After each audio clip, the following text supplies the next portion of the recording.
Buenas tardes, estamos en Radio Cómplice, soy Fernando Rodríguez, estamos en el programa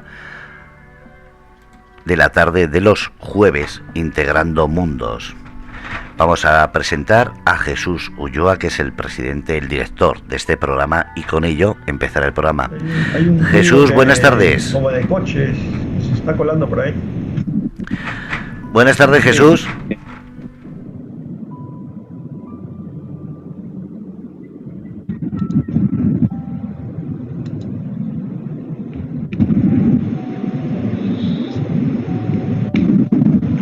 Jesús, buenas tardes.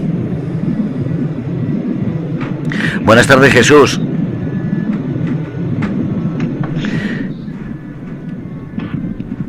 Buenas tardes, Jesús.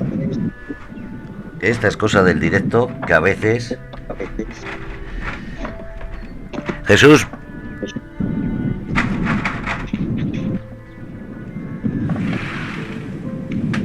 Jesús Ulloa, buenas tardes, estamos hablando desde Radio Cómplices.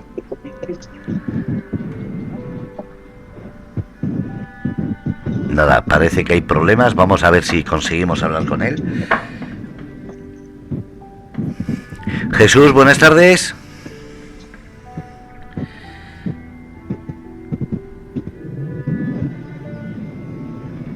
Jesús, buenas tardes. Hola, buenas tardes. ¿Qué tal? Hola, buenas tardes. Estamos hablando en Radio Cómplices en el programa en directo Integrando Mundos. Muchas gracias. Efectivamente, nos encontramos en el Integrando, programa transnacional que impulsa y fortalece los derechos de emprendimiento empresariales, negocios culturales entre España, Europa y América.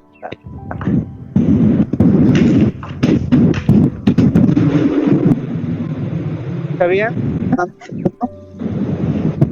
Yo te escucho un poco entrecortado, pero sí te oigo.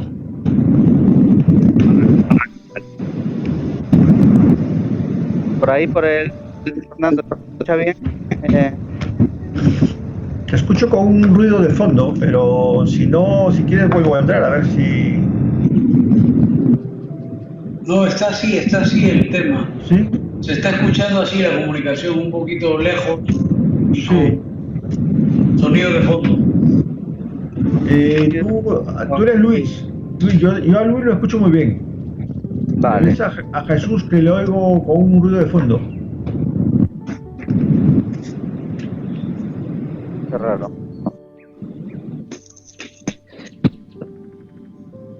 Sí, Ahora sí. Vale. Estamos en perfecto. Bueno, queremos un poco presentar este programa, queremos presentar también a los colaboradores que van a estar aquí con nosotros. Tenemos desde España en este programa a José Luis Urbina, él es economista, empresario, asesor, gestor de autónomos, y también pues asesor en como un centro de información y red de creación de empresas. También es administrador de Urbinas, especialista en todo lo que es programa, en el programa Integrando Mundos, que nos va un poco a contar semana a semana lo que va pasando en el mundo de los autónomos y de los negocios. También tenemos a Fernando Aliaga, el especialista en proyectos de inversión, en estrategia corporativa, también es docente en gestión comercial y administración, ¿no? Y con muchísima experiencia pues en el mercado latinoamericano, en Europa, y también con grandes responsabilidades que ha tenido en el mundo empresarial, tanto en el sector público como el sector privado. Y también nos estará acompañando todas las semanas en este programa, un poco asesorando también y conversando con todas las personas que estemos conversando, con los empresarios, con los negociantes, con los representantes de las diferentes cámaras. Bueno, buenas tardes en Perú y buenos días, o buenas tardes en España y buenos días en Perú y en América, fundamentalmente. José Luis Aliaga, ¿qué tal? ¿Cómo están? Hola Jesús, ¿qué tal? Bien. Pues nada, vamos un poco a ver con José Luis, un poco comentar cómo anda el mundo de los autónomos sobre todo en esta época tan crítica, ¿no? Todo con el tema del COVID, no estábamos todavía recuperándonos del todo de la anterior crisis y se nos viene otra. ¿Qué me dices, José Luis, con este tema para los autónomos ante la crisis del COVID? A ver, Jesús, lo que te puedo comentar es que esta crisis ya deja de ser una crisis sanitaria para convertirse en una crisis económica. La situación es bastante delicada. Creo que todavía no somos conscientes, los autónomos y las pequeñas pymes, ¿no? Si las pymes no somos conscientes de la gravedad de la situación actual, de que esta crisis sanitaria se ha convertido en una crisis económica. Y creo que va a ser un poco más cruel que la del 2008.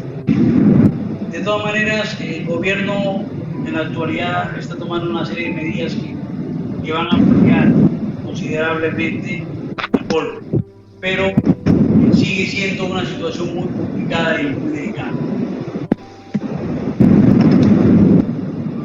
Ahora la Unión Europea pues está acordando algunas medidas para tomar de forma conjunta entre los países de Europa, ¿no? Y tratar prácticamente una especie de plan Marshall de reconstrucción de Europa.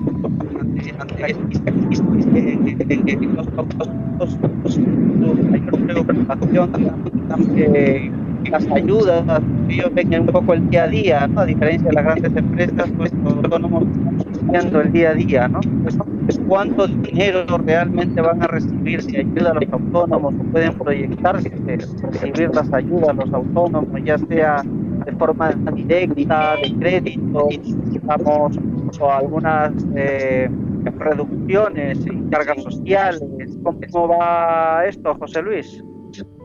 Pues mira, te contaré, lo de la prestación de cese de actividad ha sido una gran ayuda para los autónomos, ¿vale? Porque eso les ha permitido cobrar un dinero a pesar de seguir en actividad, seguir de alta, a través de las mutuas. Luego la Comunidad de Madrid también ha hecho un gran esfuerzo, ha beneficiado con 3.200 euros a muchos autónomos. El gran problema es que, claro, estas ayudas se tornan insuficientes, ¿no? Porque no llegan, primero porque no llegan a todos, y segundo porque los fondos se acaban, ¿no?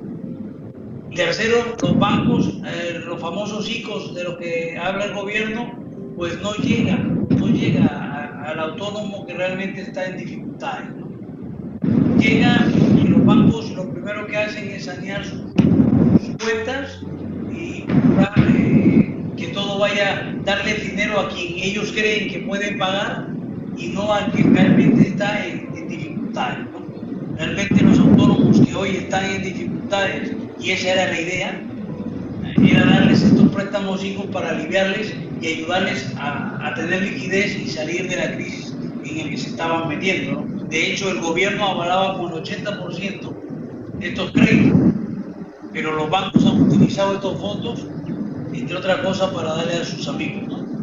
Y a la pequeña empresa que realmente está en dificultades, o al pequeño no le llega. ¿Qué te quiero decir con esto? Que bueno, que al final el cierre de muchas empresas es un cierre significativo de empresas en España. Consiguiendo, claro, que se van a...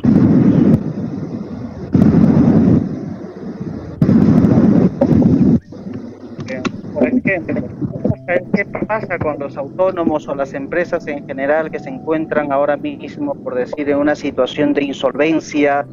¿Qué alternativas tienen ellos, ya sea con los acreedores, con sus clientes, y cómo le va a ayudar de alguna manera el Estado, ¿no? a poder superar esta etapa?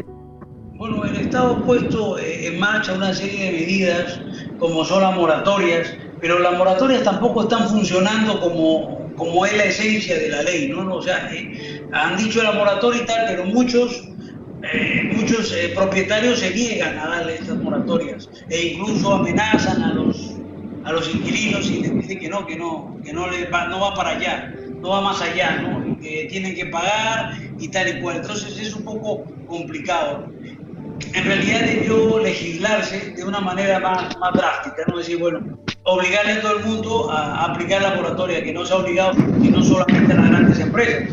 Entonces, el pequeño comercio que está alquilándole a uno que vive de ese alquiler, pues lógicamente se ve obligado a presionar para que le paguen porque él también vive de ese alquiler.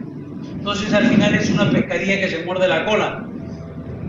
El gobierno tuvo que tomar medidas más inteligentes en este aspecto, ¿no? Creo que ahí le faltó criterio. Las alternativas son muy diversas. La alternativa fundamental que yo recomiendo es por poder negociar, ¿no?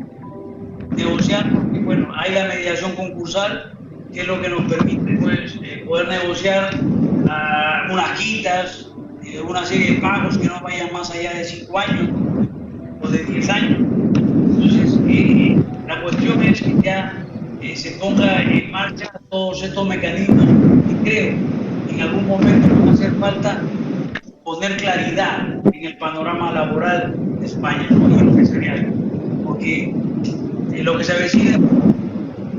Mira, yo tengo ahora dentro de un rato que irme justamente con un cliente a ver al propietario que no quiere bajar el concepto, ceder la moratoria. ¿Qué hacemos ahí? Si el propietario no quiere hacer la moratoria, ¿qué alternativa tenemos? No la hay. No la hay. La única alternativa es dejar de pagar. Dejar de pagar tampoco es una solución. Entonces, porque ahí perderían todos, ¿no? Pierde también esto el autónomo, pierde digamos el arrendador, ¿no? Claro, ese es el tema, pues, Jesús, que al final vamos a perder todos. Todos vamos a perder en este tema, ¿no? Y al final, ¿qué ocasiona esto? Una recesión, una crisis de liquidez. Fundamentalmente la crisis es de liquidez porque la gente no va a tener dinero. Ahora no se nota porque el que no está cobrando pues la prestación de desempleo por el ERTE, pues está cobrando el cese de actividad por autónomo y tal y cual. Se está notando relativamente, ¿no? Luego los bancos han abusado demasiado de los hijos, ¿no?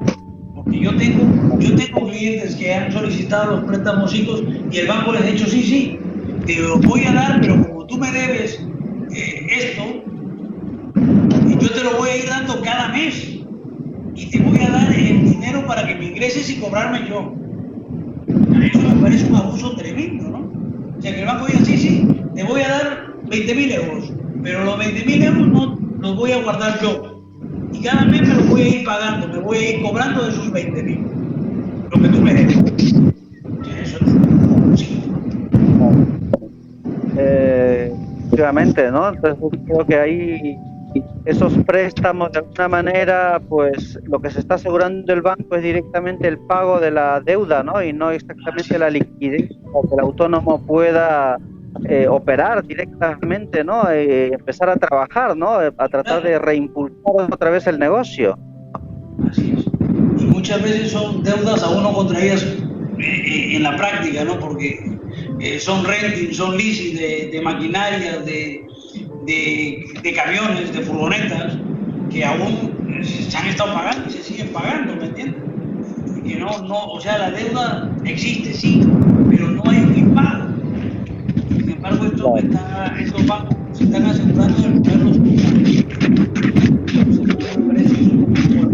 lo que han abusado de la figura de la figura de la liquidez, han abusado tremendo. Sin contar que luego les están pidiendo también garantías. Muchos les están pidiendo garantías cuando el Estado está garantizando el 80%. Es algo realmente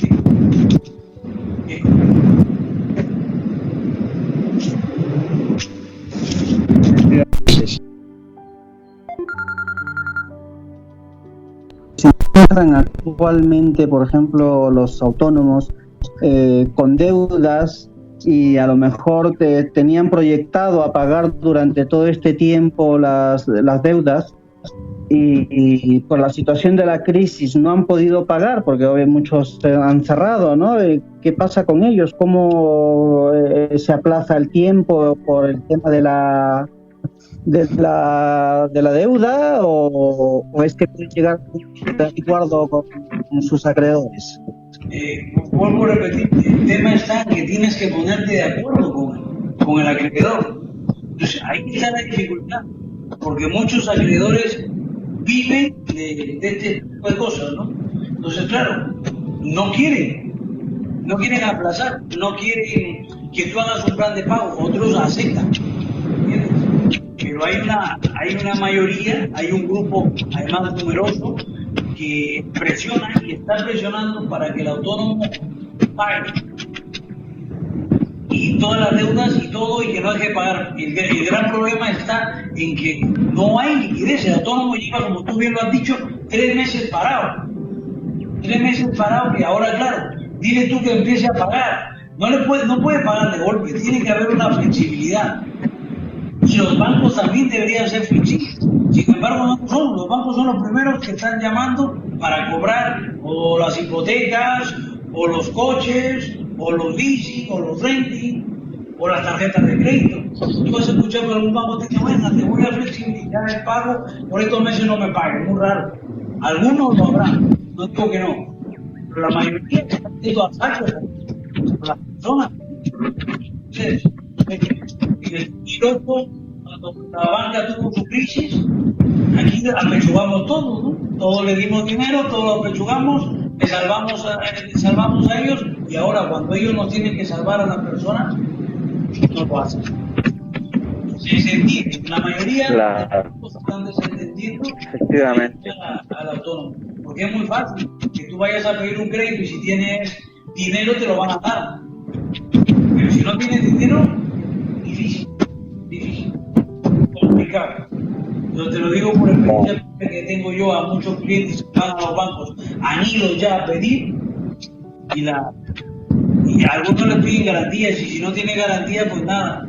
Y si ven que los ingresos son muy pocos o recién estaban empezando, lo que fuera, es que ni los miran. Entonces al final estamos condenando a un sector productivo de la clase trabajadora a parar. Yo creo que al final vamos a parar una gran cantidad de trabajadores. Esperemos que no llegue a recuperarse de esto. Cuando va complicado para los autónomos, ustedes como autónomos que se dedican al tema del turismo, ¿no? En la mejor época del año prácticamente a cerrar. Claro, el tema del turismo yo lo encuentro que ya está perdido, ¿no? Ese es un sector que está perdido, este año por lo menos lo tiene perdido. Y si queremos que el próximo año funcione, tenemos que tomar las medidas adecuadas. Es decir, no dejarlos que echen el cierre. Pero no sé hasta qué punto eso va a ser viable. Es que el problema, Jesús, vuelvo a repetir, están en las condiciones que se están dando. Porque el Estado te dice, sí, pongo 20.000 millones en la banca, al 1,5 y no sé qué, y no sé cuánto. Pero eso es lo que te anunció la ministra. Pero tú vas al banco y los bancos te están prestando hasta en un 7%. Y te piden una serie de garantías cuando el Estado te da el 80% de garantías y ellos te piden más. Parece que ahí ha fallado el proceso, ¿no? Están abusando demasiado abuso. El lunes yo firmo al 5,5, que me parece altísimo, cuando el gobierno lo está dando al 1,5, ¿no? No digo que no gasten los bancos, ganan. Vaya, no te escuchamos, Jesús.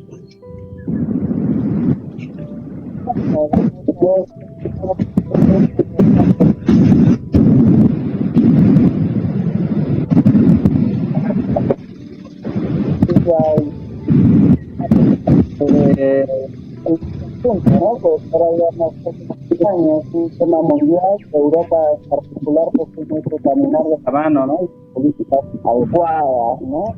Estamos hablando de políticas exteriores, políticas continentales, ¿cómo ves esto de Europa, su relación nacional, el tema de los negocios, los empresarios? ¿Cómo crees que van a estar afectados por esta crisis? Mira,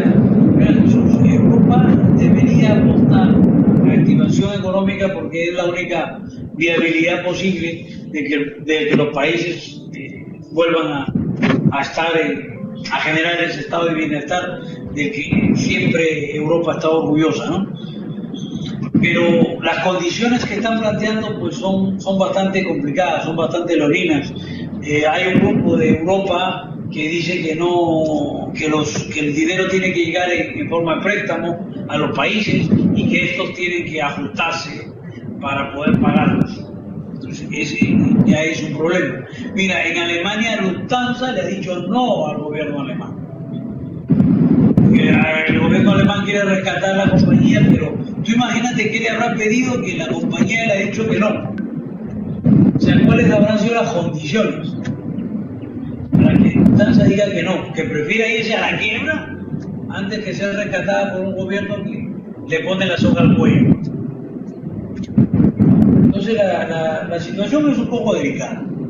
Esperemos que... Y bueno, y aquí en España es desastroso todavía, ¿no? Porque tenemos un gobierno que quiere hacer las cosas bien, pero una oposición porque siempre está poniendo la zancadilla, que siempre está poniendo problemas, dificultades, y al final no hay acuerdos. Y lo real es que España, para salir de esta crisis, necesita necesariamente un gran acuerdo nacional. La participación, evidentemente, de la oposición. Y del juego todo nuestro sistema.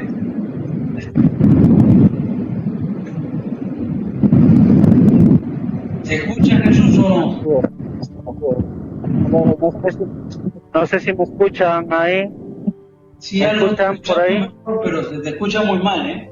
Sí, se escucha muy mal. Yo a Luis lo escucho bien, pero a ti, Jesús, pues se va y viene.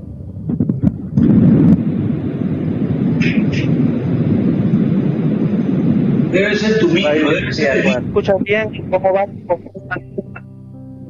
Yo te escucho muy mal, ¿eh?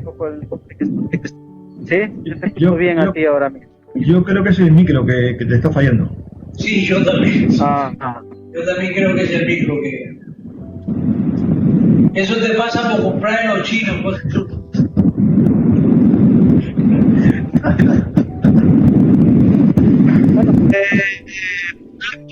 Yaga, ¿qué nos comentas tú sobre el tema internacional, el tema de Europa y su relación con... Te escucho mal, Jesús. Prueba con el micro del ordenador, a ver si funciona un poco mejor. A ver,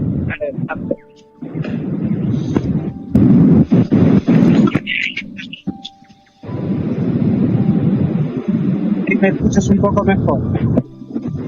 Sí, bueno, ha mejorado un poquito.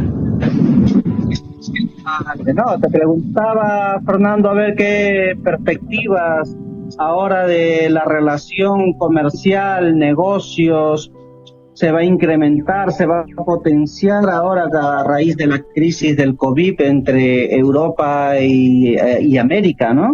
Ahora que tenemos, hay varios acuerdos comerciales, Tratado de Libre Comercio, Perú, Colombia, México, con Europa, salvo Estados Unidos con su tema de los aranceles. Quizás esto, ¿qué va a pasar? ¿Qué crees tú que va a pasar ahora para el tema de los empresarios? ¿Cómo se les pregunta ahora este nuevo escenario? Bueno, antes que nada, gracias por haberme invitado a participar en este programa. Y como dice Luis, pues evidentemente estamos inmersos de momento en una crisis sanitaria, pero que ya nos está mostrando el escenario que vamos a tener, y la verdad que más pronto que tarde, de una crisis económica que nos va a tocar seriamente y en puntos muy débiles que que ni siquiera pensábamos que teníamos como empresa. Macroeconómicamente nos va a tocar y microeconómicamente también. Entonces, al igual que comentaba Luis, con el tema de las moratorias, los préstamos de los bancos, las ayudas del Estado, En el tema empresarial y en el tema de la internacionalización de la empresa, actualmente estamos en un momento como en el limbo, ¿no? No sabemos qué es lo que va a ocurrir, no sabemos hasta qué punto, hablando como empresa, no sabemos hasta qué punto vamos a poder resurgir, ya no ni siquiera reconstruir, sino resurgir sobre la actividad que teníamos antes de la crisis, antes de la pandemia. Con lo cual, las empresas están en un momento de stand-by, por decirlo de alguna forma más fácil. Hay un término que se está utilizando últimamente en el ámbito empresarial a nivel de comercialización y transacciones internacionales. Hablamos de Latinoamérica como región y hablamos de la Unión Europea y nos podemos centrar en España, ¿no? Que sería nuestra puerta de entrada para Latinoamérica. Es el término de en qué medida vamos a ser vulnerables después de la salida de la crisis y la entrada a la crisis económica. Es muy complicado medir un índice de vulnerabilidad para una empresa en un aspecto financiero y económico. Hasta la incertidumbre podríamos valorarla, pero ya la vulnerabilidad que tengamos, eso va en la medida en que estemos iniciando un proceso y vayamos encontrando y haciendo los pasos necesarios para completar un proceso que nos habíamos propuesto, ¿no? Iniciamos aquí, queremos un objetivo a medio a largo plazo, pues llegar a una meta. Pero el ser vulnerables, no sabemos todavía en qué medida vamos a ser vulnerables, si en la primera fase, en la segunda fase. Puede ser una combinación, puede ser que no tengamos tanta vulnerabilidad, pero ese es el problema, ¿no? Que ahora mismo no se podría valorar. Evidentemente van a surgir nuevos productos, ya están surgiendo, van a surgir nuevos procesos de industrialización que están surgiendo. Va a haber productos que vamos a rescatar, que son necesarios en otras regiones y que no eran necesarios antiguamente. Y así pues vamos a estar moviéndonos un poco en ese limbo empresarial que va a ser paralelo a ir superando una crisis, ¿no? Una crisis primero sanitaria y una crisis económica. Claro, entonces eso quiere decir, por ejemplo, que las empresas, los empresarios, tienen que, antes de irse a buscar los mercados internacionales, tienen que hacer realmente un análisis de vulnerabilidad, cómo se encuentra la situación de ellos y del mercado exterior antes de ir a buscar negocios o buscar qué vender o buscar colocar sus productos. Pues sí, ahí vas a tener razón. Mira, por ejemplo, yo soy de la idea, y es lo que estoy trabajando diseñando un proceso ahora mismo. Lo primero que tendría que hacer un empresario, ya sea de aquí, de España, o ya sea de Latinoamérica, y para hablar de Latinoamérica, pues habría que centrarnos primero en un país, porque Latinoamérica son muchas Américas. Colombia tiene una particularidad, Perú tiene una particularidad, Chile, Argentina, pues tenemos puntos en común, pero muchos puntos diferenciales, ¿no? Entonces, lo primero que habría que hacer sería hacer una valoración de realmente cuál es nuestra situación real y actual del momento en que iniciamos el proceso de querer salir de una crisis. Una crisis que evidentemente va a ser económica y financiera para Latinoamérica. Y aquí en España va a ser una crisis pues más económica que financiera, porque al fin y al cabo acá sí, pues le doy la razón a Luis en el sentido de que hay poco acceso al financiamiento, pero siendo realistas, el financiamiento aquí premia más a la mediana y gran empresa que tiene una posibilidad de internacionalizarse, de salir fuera. Lamentablemente aquí en España el autónomo pues es el patito feo, por decirlo de alguna forma. Pero ya una empresa que ha tenido experiencia de haberse internacionalizado en la crisis anterior, en ese momento, hace 10 años, pues las empresas españolas comenzaban a salir, muchas de ellas, a internacionalizarse, y sufrieron muchísimo. Pero ahora ya tienen cierta experiencia en eso, ¿no? Ya tienen mucho bagaje, mucho kilómetro hecho. Entonces, esas empresas no van a sufrir mucho para poder salir y buscar nuevos mercados, nuevos segmentos. A diferencia de Latinoamérica, a diferencia de Perú, por ejemplo, para centrarnos un poco, Perú sí tendría que hacer un análisis diferente, va a encontrarse un escenario completamente cambiado de lo que se pensaba que era a lo que va a ser, ¿no? Y que va a ir evolucionando y va a ir cambiando ese escenario. Entonces hay que hacer un análisis real, un análisis de cómo estamos, la situación en que nos deja la crisis sanitaria, un análisis de qué capacidad tenemos para poder intentar salir a un mercado que lo necesite principalmente. Vamos a partir de la idea y de la certeza de que Europa va a necesitar de muchos productos de fuera, pero competimos con China. Afortunadamente, Europa tiene un cierto distanciamiento y una cierta afección a lo que es Latinoamérica, ¿no? Distanciamiento con China porque es un competidor y tiene una más afectación con Latinoamérica porque por los lazos y por las tradiciones y por todo lo que nos une.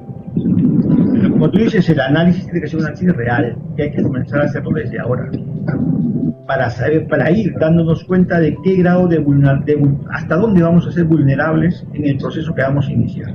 Una prospección bien hecha sobre los nuevos mercados, los nuevos productos, va a cambiar la forma de trabajar, va a cambiar la forma de los empleos, van a cambiar muchos productos.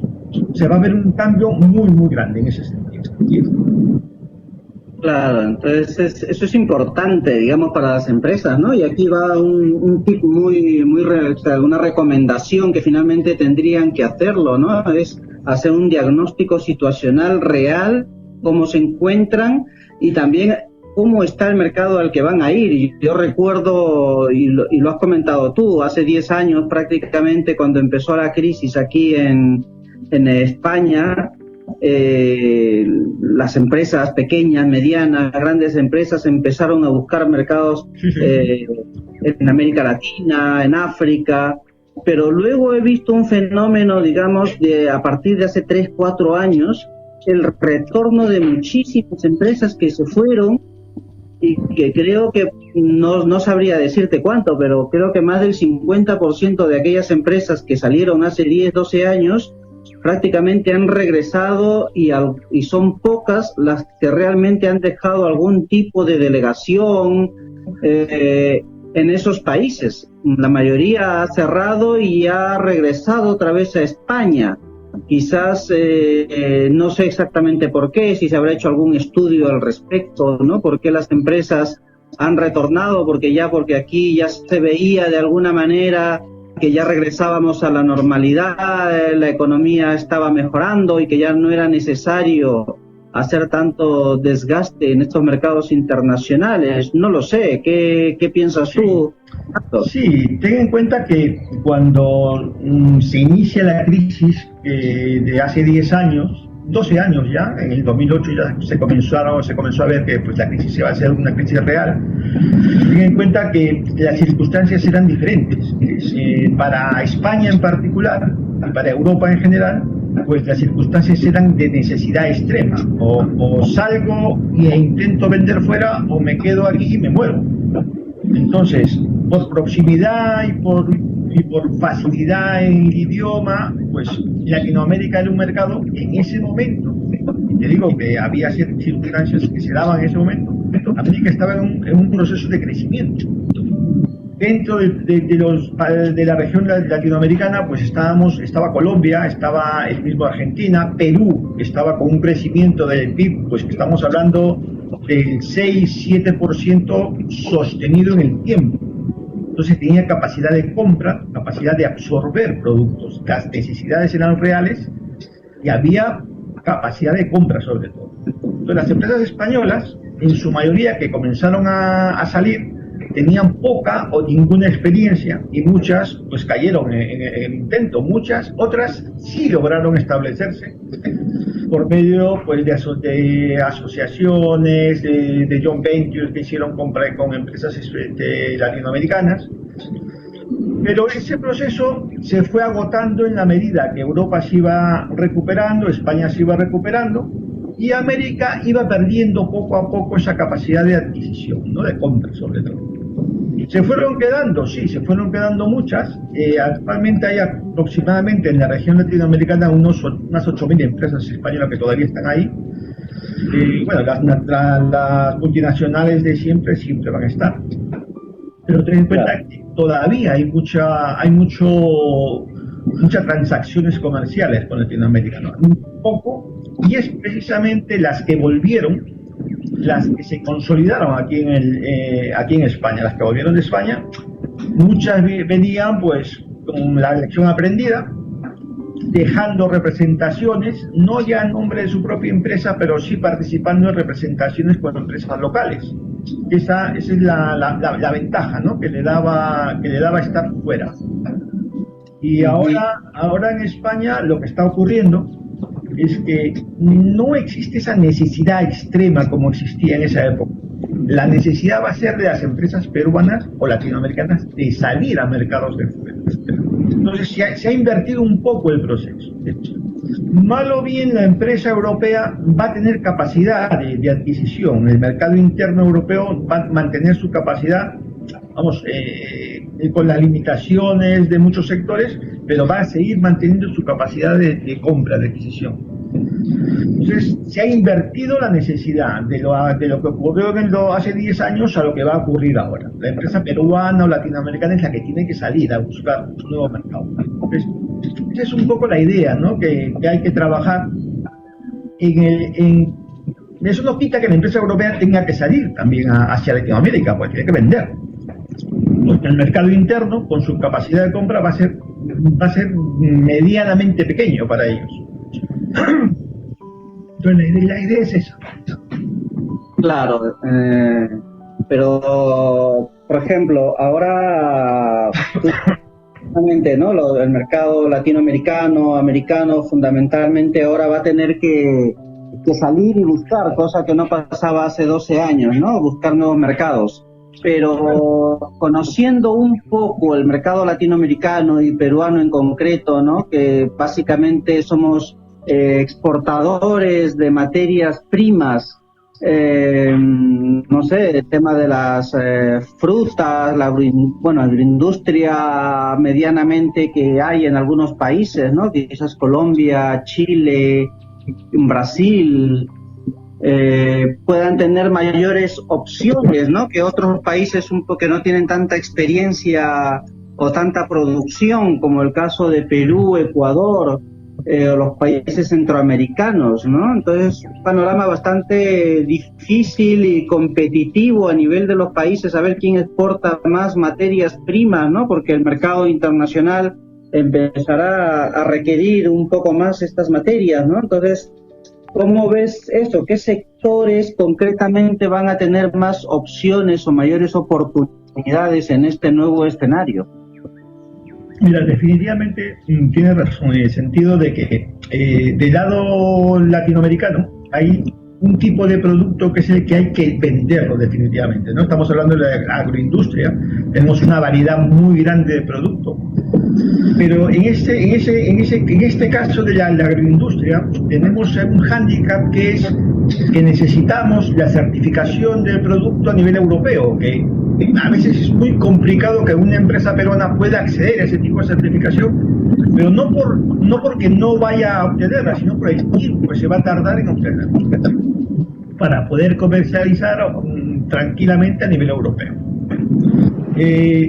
Antes de la crisis sanitaria ya existían algunos procedimientos que se estaban mejorando, que se estaban trabajando a nivel de empresa, de mediana empresa, empresas que se asociaban, pequeñas empresas en Latinoamérica que se asociaban para tener más fortaleza, más músculo para poder salir.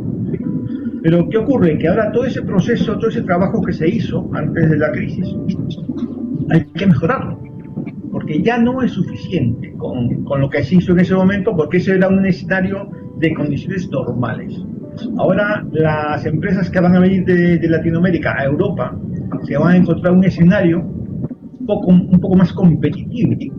Entonces, si ya antes de la crisis, me acuerdo que estuve hablando yo con algunas empresas y comentábamos, ¿no? Que la idea era, dentro del proceso de internacionalizarse, determinar principalmente qué era lo más inmediato para cubrir las necesidades.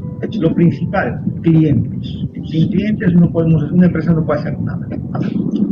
Pero para encontrar clientes en Europa, una vez que ya tenemos todos los procedimientos y todos los procesos hechos en Latinoamérica, para buscar clientes la mejor forma es a través de ferias tecnológicas, ferias temáticas, donde podemos mostrar realmente lo que tenemos. En el caso de Perú, por ejemplo, teníamos antiguamente pues una gran experiencia con la Feria Internacional del Pacífico. Eso ya no lo tenemos. Entonces, pues aquí hay que invertir. Y ese es el problema de muchas empresas, que para la inversión, para la implantación, se quedan muy cortas económicamente.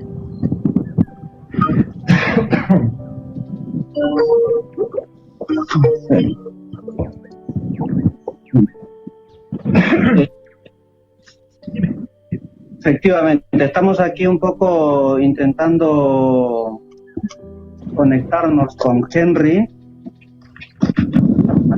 Una llamada personal, pero siento que se pone algo Ganando Mundos. Precisamente ahora que hablabas del tema internacional, del tema peruano concretamente, uno de nuestros próximos invitados o Henry, espera a ver si Jesús, yo me tengo que retirar, ¿vale? Ya te dije que me tenía que ir un poquito antes. José Luis, muchas gracias por participar con nosotros. Ya estaremos ya la próxima semana. Ya estaremos la próxima semana también. Un poquito más. Venga, gracias José Luis y ya veremos las consultas que hay de parte de los autónomos. Vale, Nos vemos. gracias. Ya está. A ver, Fernando, ¿estás ahí, no? Sí, aquí estoy. Claro, a ver, hablamos un ratito del tema internacional, mientras que vemos de que nuestro amigo Henry se pueda unir al grupo, que está todavía pendiente. A ver, Henry García es un empresario peruano, representante, presidente de la Cámara de Comercio, Industria y Turismo del Perú y director de la Chamber of the American, institución con presencia en 37 países. Bueno, Henry también pues está desarrollando una serie de actividades empresariales en el mundo peruano y América Latina y y Estados Unidos. Está promoviendo una serie de inversiones en el Perú, ¿no? Atrayendo capital extranjero para diferentes sectores, ¿no? Como el tema inmobiliario, la energía, renovables, parques industriales, hidrocarburos, etcétera, ¿no? Entonces esto vamos a ver en cuanto tenemos estos problemas técnicos, pues conversaremos con él, ¿no? Y a propósito, Fernando, más que el mercado, ¿no? El tema de las inversiones en el caso de América Latina, en el tema de las energías renovables, ¿no? Ya que Europa es una potencia muy importante en tema de energías renovables, pero no sé, se estuvo hace algunos años justamente con la salida de las empresas europeas a América, impulsando el tema de las renovables, pero a raíz de la crisis, del COVID, el decrecimiento, digamos, económico que han tenido los diferentes países de América Latina, pues, ¿qué tan atractivo puede ser ahora mismo estos mercados o siguen siendo atractivos las energías renovables para el mercado europeo? Hombre, es uno de los productos que se va a comenzar a desarrollar y mejorar, sobre todo porque el mercado latinoamericano pues es un nicho de mercado realmente para este tipo de productos, por la flexibilidad que tiene este producto para instalarse en cualquier parte, ¿no? Ten en cuenta que Latinoamérica, si hablamos de Sudamérica, la geografía de la mayoría de los países pues complica un poco la instalación, el montaje, y sobre todo si tenemos en cuenta que la infraestructura y los accesos, carreteras, todo eso todavía tienen cierta dificultad, cierta escasez con todo lo que es para poder tener acceso a los sitios de instalación, sobre todo, ¿no? Entonces, pero se va a mejorar, se estaba mejorando antes de la crisis sanitaria. La salida de muchos productos de empresas españolas, sobre todo, para Latinoamérica. Entonces, ya digo, eso va a seguir creciendo, y yo creo que va a ser uno de los productos estrella en los próximos 5 o 10 años, posiblemente. Perú necesita mucho de esa infraestructura y mucho de ese producto. Colombia va a seguir instalando. Brasil es uno de los principales países con energías renovables. Así es. Bueno, aquí precisamente tenemos ya superadas las cuestiones técnicas, tenemos ya con la presencia de nuestro amigo Henry García, como ya lo habíamos dicho hace un momento. Él es presidente de la Cámara de Comercio, Industria y Turismo de Perú, y también ahora pues está como vicepresidente en la Chamber of the Americans, institución que está presente en 37 países, me imagino de América Latina, o también está presente aquí en Europa. Henry, ¿qué tal? Buenos días. Aquí estamos aquí con otro amigo, compañero nuestro también, Fernando Aliaga. Déjame saludar a Henry, que como te dije ayer cuando me pasaste, a Henry lo conozco de hace muchos años. ¿Qué tal, Jesús? ¿Qué tal, no recuerdo bien el nombre, pero sí me acuerdo de la ¿Cómo? Fernando Aliaga. Ah, Fernando, ¿qué tal? Un gusto, un placer. ¿Cuántos años que no nos vemos? Ya varios años, varios añitos ya. Bueno, con Jesús también hace varios años, ¿no, Jesús? Así es, sí, efectivamente. Y aquí justo estamos un poco analizando el tema internacional, el tema ahora post-COVID, ¿no? Porque ya tenemos que hablar un poco, ir pensando en post-COVID, qué va a pasar aquí después. Un poco, Fernando nos había hecho una introducción y un análisis, digamos, de la situación para las empresas, tanto de América Latina como las europeas, ¿no? La búsqueda de los mercados que tienen que emprender, tanto las empresas de todos sitios, ¿no? Y quizás él lo mencionaba, pues que ahora va a haber una especie de proceso inverso, ¿no? Porque a diferencia de la crisis de hace 12 años, América Latina en su conjunto pues estaba creciendo, ¿no? Perú, me acuerdo que estaba sobre 8% de crecimiento, Colombia 7%, había una competencia de quién crecía más, ¿no? Y Europa en su conjunto pues una crisis que especialmente pues se cebó con España, Portugal, Italia, Grecia, ¿no? En cambio ahora pues esta crisis nos ha golpeado a todos casi por igual, y quizás está afectando muchísimo más a países pues que no han tenido un buen sistema sanitario, que han tenido mucha informalidad, como el caso de Perú y otros países de América Latina, ¿no? Entonces Fernando nos decía pues que ahora va a haber un proceso inverso quizás, ¿no? Que sean los mercados latinoamericanos los que salgan a buscar un poco dónde vender sus productos, dónde insertarse en el mercado internacional, ¿no? Entonces, y España, Europa en su conjunto, digamos, gracias a la inyección de capital de alguna manera, pues van a reactivar la economía y la industria de aquí de Europa, ¿no? Y quizás pues sea a pesar de toda la crisis y todo, sea un momento perfecto, digamos, donde entablar esas relaciones y negocios entre América y Europa, ¿no? Que ha estado muchos años buscándose. ¿Qué tal, Henry, con tu experiencia que tienes ya en los mercados internacionales, experiencia en Asia, en Europa, países árabes? ¿Qué nos puedes decir tú de este panorama? Bueno, como dices tú, yo, y también Fernando, que te has estado dando un poco la explicación, lógicamente el mundo ya cambió. Con esta pandemia lo que tenemos que hacer es reinventarnos. ¿Qué vamos a hacer de aquí para adelante? ¿No? Yo pienso que en medio de una crisis siempre hay nuevas oportunidades, ¿no? Ahora estamos, en una época donde las tecnologías son las que van a tener una prioridad, ¿no? Respecto a lo que te estaba comentando, o bueno, que quería comentarles un poco, y tú decías cómo el Perú puede reinsertarse.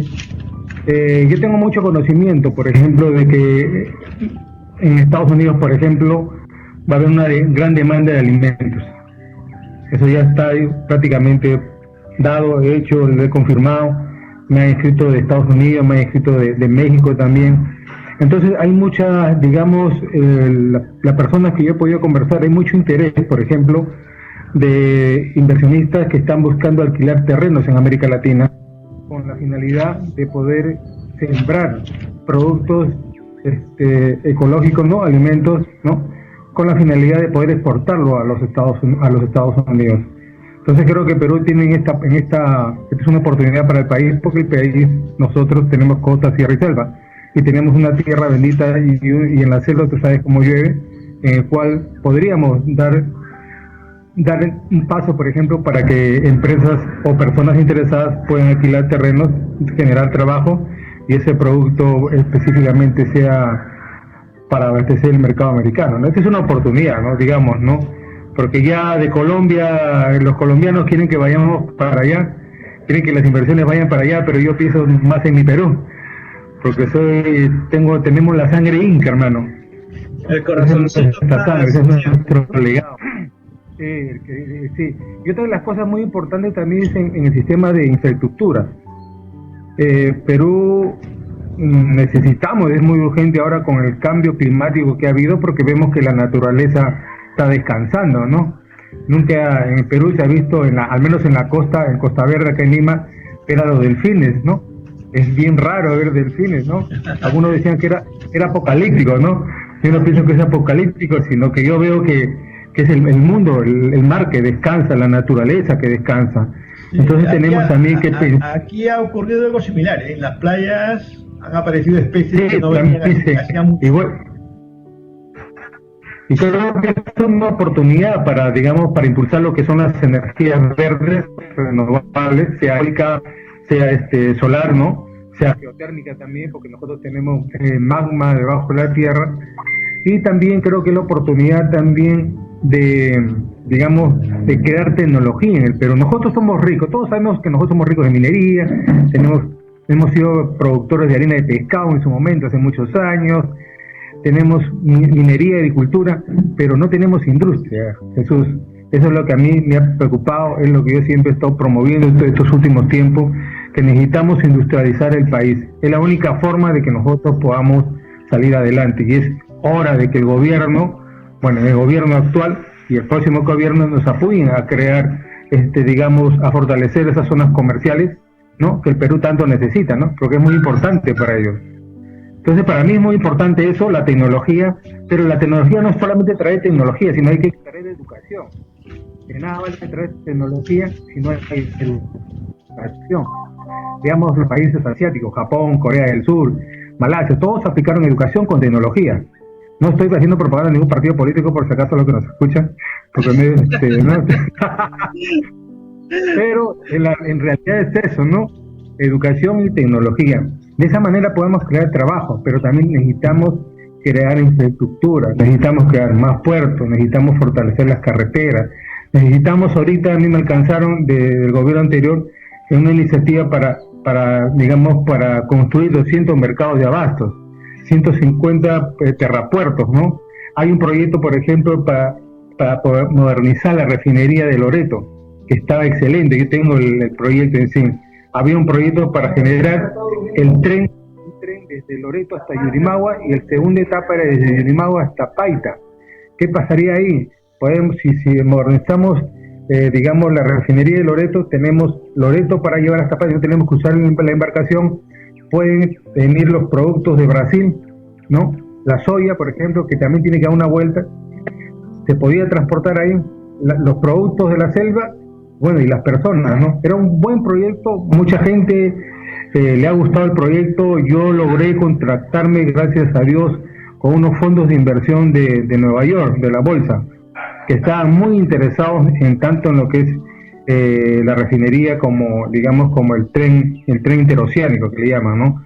Lo que pasa es que acá tiene que haber una iniciativa también del gobierno de poder apoyar a estos fondos, ¿no? Que quieren acceder a no solamente a estos proyectos, sino a diferentes proyectos. Pero en este tiempo que estamos, como sabemos, todo se ha parado un poco.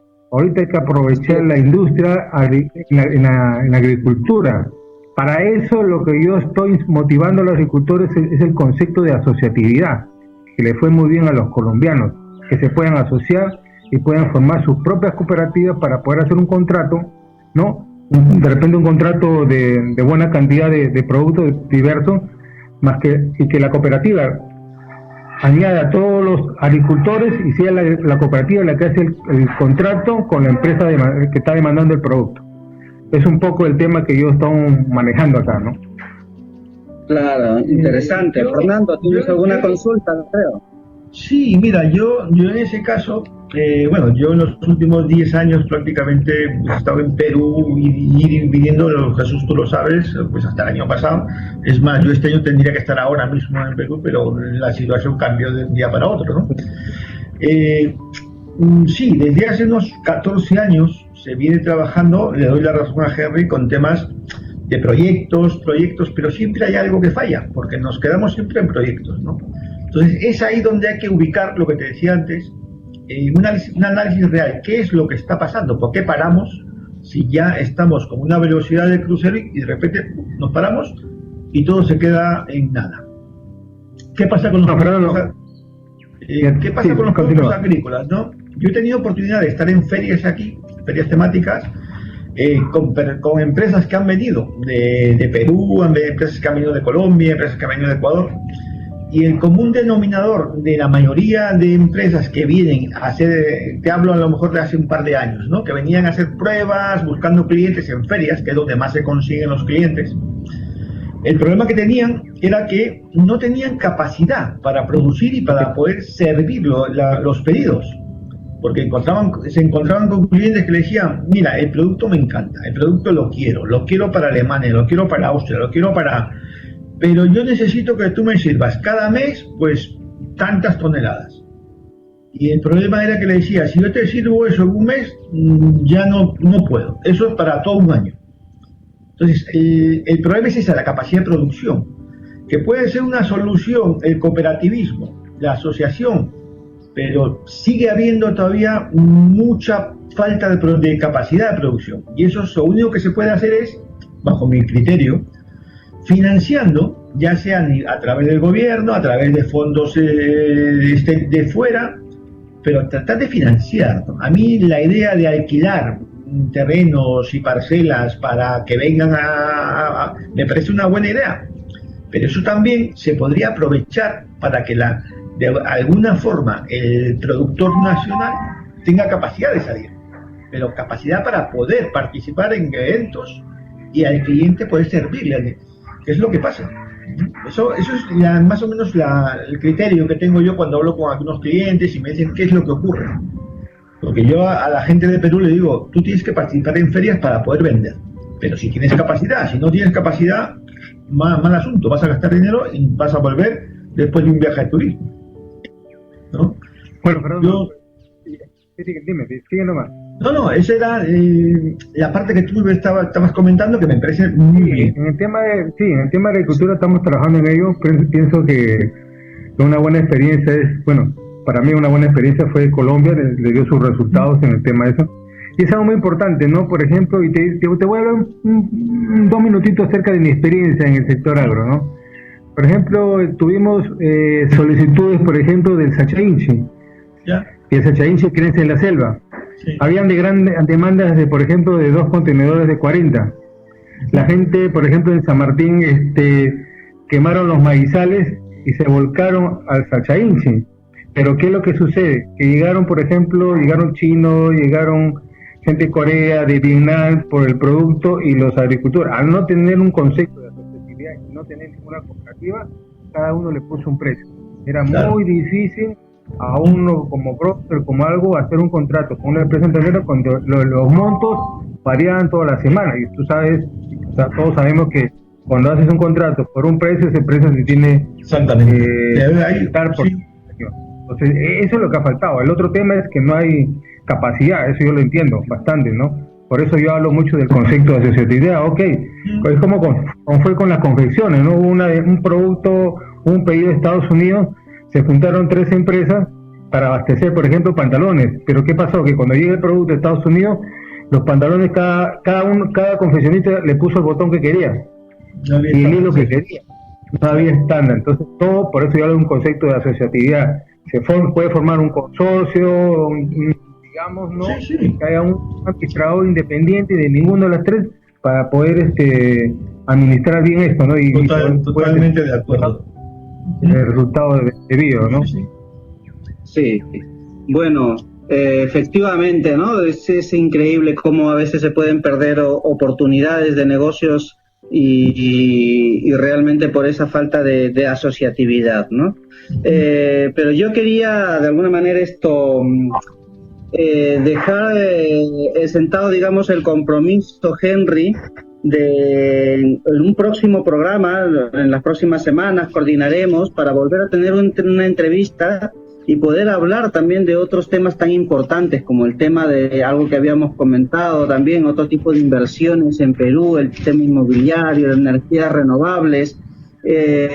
Ahora el tiempo se nos ha agotado, pero queda ese compromiso, Henry. Coordinamos saber una próxima semana para hablar de estos temas en concreto y específicamente del mercado de Estados Unidos, ya que tú lo conoces y manejas tan bien, que también nos gustaría hablar un poco de ello.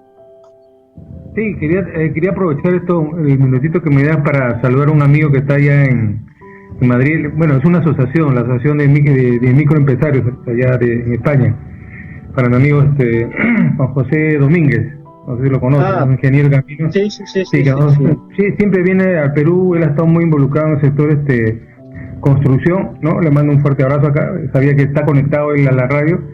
Y bueno, para la próxima podríamos hablar un poco del tema inmobiliario en el cual yo estoy bien involucrado, ¿no? Y hay muchas oportunidades que cuando yo les explique verán lo magnífico que es nuestra costa, nuestra sierra y nuestra selva peruana, ¿no? No solamente eso, sino nuestra naturaleza, nuestra comida, que la estamos extrañando, bueno, y habrá la oportunidad de poder sentarnos juntos y cenar, ¿no? Comer un rico ceviche. Pero bueno, que sí, se extraña mucho la comida. Sabemos que los peruanos somos muy afectivos, ¿no? Somos muy receptores de la familia, el alimento, ¿no? Se extraña eso, pero ya vendrán nuevos tiempos. Yo confío que sí, van a venir nuevos tiempos. Sí, que todo esto va a pasar. Definitivamente. Pues vale, muchas gracias, Henry, y con el compromiso de volver a entrevistarnos en una próxima oportunidad. Y Fernando, pues nada, nos vemos la próxima semana con el programa y ya estaremos enviando los mensajes. Muchísimas gracias a todos por conectarse y estamos hablando, Henry y Fernando. Ok, gracias Jesús, un gran honor. Chao Fernando, mucho gusto. Un abrazo. Ok, saludos. Hasta luego. Este ha sido el programa